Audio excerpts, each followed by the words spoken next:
Okay, so every year we attend the New York City Gay Pride Parade and the pier dance and the other festivities, and every year we wonder why we do this and if we ought to do it again, and I think we should.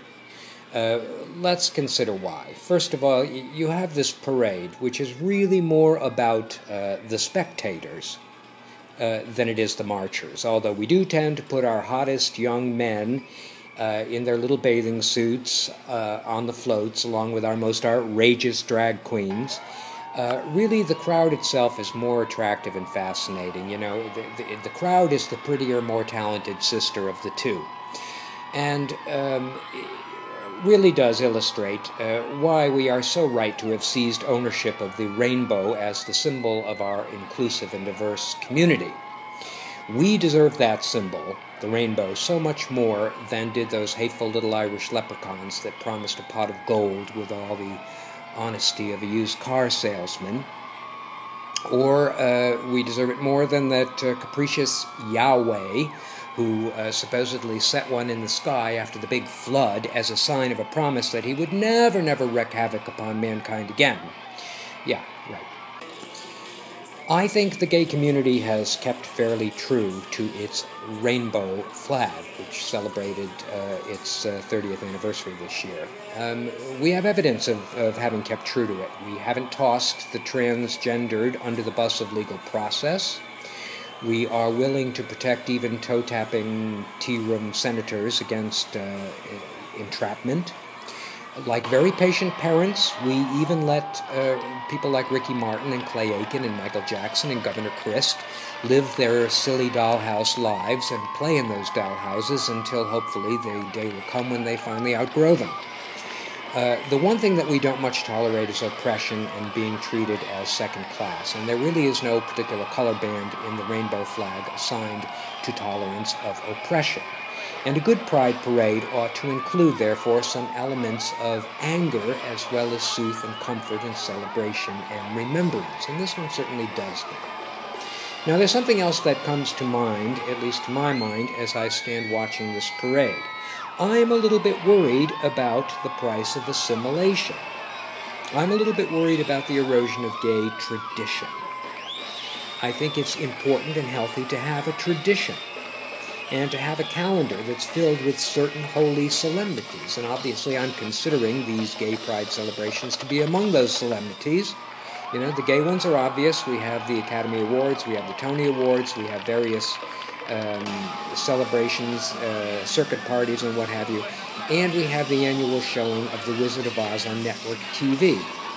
And I'm sure we now each own a DVD copy of that movie, and we can watch it anytime we want. But there is something magical about watching it on network TV with all the commercial interruptions and knowing that all over the country, little boys who will grow up to be gay men are watching it as well and filling up their eyes with it, you know. And in some way I feel when I'm watching it too, at the same time when I'm sharing that experience, I can transmit through that TV screen a kind of bestowal of tradition back to those young watchers.